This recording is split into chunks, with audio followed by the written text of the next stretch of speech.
ரிஷிவந்தியம் தொகுதிக்கு உட்பட்ட பகுதிகளில் திராவிட முன்னேற்ற கழக தலைமையிலான மதசார்பற்ற முற்போக்கு கூட்டணி தேர்தல் பணிமனை அலுவலகத்தை ரிப்பன் வெட்டி திறந்து வைத்த ரிஷிவந்தியம் சட்டமன்ற வேட்பாளர் வசந்தம் கார்த்திகேயன்.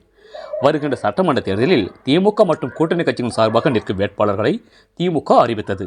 அதனைத் தொடர்ந்து ரிஷிவந்தியம் சட்டமன்ற தொகுதிக்கு உட்பட்ட அரியூர், கீரனூர், திருபாலவந்தல், மணலூர்பேட்டை, மேல் சிறுவள்ளூர் உள்ளிட்ட பல்வேறு பகுதிகளில் ஒன்றிய கழக செயலாளர் தலைமையில் தேர்தல் பணிமனை அலுவலகத்தை ரிஷிவந்தியம் சட்டமன்ற வேட்பாளர் வசந்தம் கார்த்திகேயன் ரிப்பன் வெட்டி திறந்து வைத்தார்.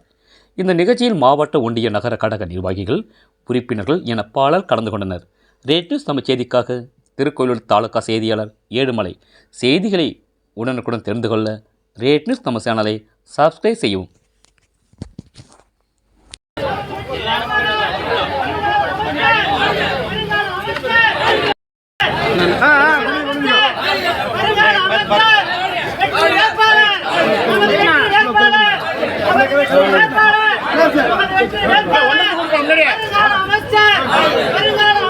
சிசிரே